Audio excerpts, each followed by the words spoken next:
একসাথে মনে করেন বিড়ি খায়, সিগারেট খায়, গাঁজা খায়, একসাথে হেরা 24 ঘন্টা চলে, একসাথে মোবাইলে ছবি দেখে, নাচ দেখে, ভিডিও দেখে, অস্থির।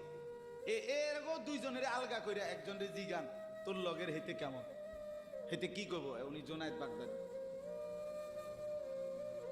কথা বলেন না কেন? এ বলবো এটা নাকি? সে বলবো যে অসভ্য। তাইলে কি বুঝা গেল? আপন যার লগে চলছিলা তুমি, হেইতেও তো তোমারে অসভ্য করে। অসভ্যকে অসভ্যও অসভ্য বলে, সভ্যরাও অসভ্য বলে। এই কথাটা জরুরি। দুশ্চরিত্রকে, মন্দকে মন্দ লোকেও মন্দ বলে, ভালো লোকেও কি বলে? মন্দ। নেককার এর উল্টাটা।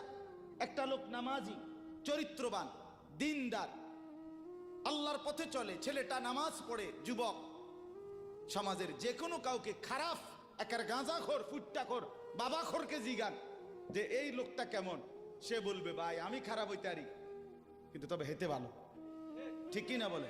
হ্যাঁ।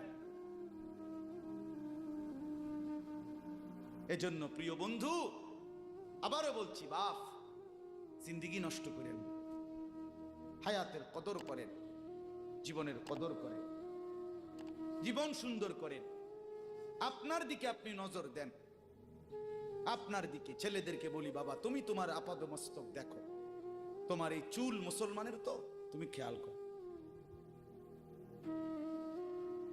গোটা পৃথিবীতে এই আজকে ছেলেদের, তোমাদের যাদের চুল বড় বড় এলোমেলো, এগুলো সবগুলো ইয়াহুদিদের চুল। আর এই ইয়াহুদির, এই জালেম ইসরায়েলের এই ইয়াহুদিরা বলছে গাজা ফিলিস্তিনের মুসলমানের এরিয়াকে 24 ঘন্টার মধ্যে বলছে ছেড়ে দিতে। রক্তে ভাসায় ফেলতেছে মুসলমানের তাজা খুন। আজকে 75 বছর একটানা মুসলমানের রক্ত ঝরাচ্ছে ফিলিস্তিনে এই ইসরায়েলের ইয়াহুদিরা। এই সমস্ত চুলের কাটিং এগুলো ইয়াহুদিদের। বিশ্বাস, কসম, এটা তাদের ডিজাইন। কেন? তারা দাজ্জালের জন্য পৃথিবীকে সাজাইতেছে। হাদিসে আছে দাজ্জালের চুল হবে, নবীজি বলছে দাজ্জাল হবে যুবক এবং দাজ্জাল হবে এলোমেলো চুলওয়ালা। আল্লাহর নবীর হাদিস, কসম, বুখারী মুসলিমের হাদিস। এই জন্য দাজ্জালের চুল হবে আউলা জাউলা চুল, স্বাভাবিক চুল না। আজকে এই জন্য ইয়াহুদিরা দাজ্জালের চুলের ডিজাইন আমাদের সন্তানদের কাছে পরিচিত করে দিছে আগের থেকে। এজন্য আমি সবার কাছে অনুরোধ করলাম, বাবা প্রত্যেকেই আল্লাহর ওয়াস্তে নিজেকে নষ্ট করো। গুনার কথা বলার পরে তুমি গান শোনো, নাচ দেখো, অশ্লীল ছবি দেখো, এক ওয়াক্ত নামাজ পড়ো না, এরপরে যদি তোমারে কেউ বলার পরে তুমি হাসো, মনে করো তুমি প্রতিবন্ধী। এটা মনে রেখো। মানে তোমার গায়ে কিছুই হলো, লাগলো না, এটা কিছুই মনে হলো না, হায় হায় আমি উলঙ্গ ছবি দেখি, একটা সেজদা দেই না কোনোদিন, 1 বছরে কোনোদিন আমি ফজরের নামাজ পড়ি নাই, এরপরে যদি কেউ বলার পরে তোমার মনে মুখে হাসি হয়, এতে হাসে, তো বুঝতে হবে এটা মানসিক সমস্যা। হ্যাঁ হ্যাঁ, এ প্রতিবন্ধী, এ মাতাল, অসুস্থ।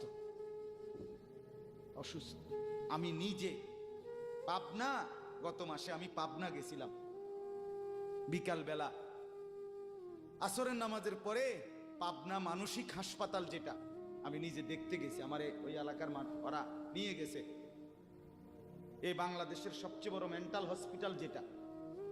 আমি মাগরিব পর্যন্ত পাবনা মানসিক হাসপাতাল ঘুরে ঘুরে দেখছি, ভিতরে অনেক ওয়ার্ডে গেছি। ছেলেদেরকে বলি, বাপ তোমরা শোনো আমার কথা, আল্লাহর কসম আমি নিজ চোখে দেখছি, এই গত মাসে আসর থেকে মাগরিব অনেকগুলো ওয়ার্ড আমি ঘুরে দেখছি। এই যতগুলো ওয়ার্ডে পাগল আছে সবটিতে ভরা। কসম আমি নিজ চোখে দেখছি, 100 জনের মধ্যে 2 জনও বুড়া নাই, সব যুবক, সব যুবক। বিশ্বাস কর বাপ, আল্লাহর নাফরমানি করে জিন্দেগি তামাশা বানাই না।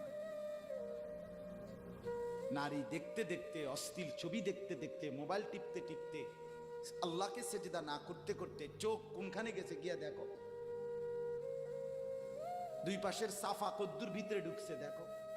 শুধু না চুলের বাড়ি মারো। পৃথিবীতে কোনো কালে, কোনো বইতে, কিতাবে, কোনো গবেষণায় যে চুল এটারে আলাদাভাবে খুব বেশি পেরেশানি করার বস্তু ছিল না। এটা হে মনে করে হে নিজের চুল নিজে বাইরে দেয়। এটার মধ্যে ডিজাইনের আরেকজনে যদি তোমার চুল ধরে টাইনতো তাহলে তো একটা কথা আছে, তোমার চুল তুমি বাড়ি দাও, এটার মধ্যে সুন্দরের কি আছে আবার? বেউকুফ, আহাম্মক। কেমন আহাম্মক আমি বুঝি না এটা। আল্লাহ আমাদেরকে বুঝ দান করে। আমার বাপ দুইটা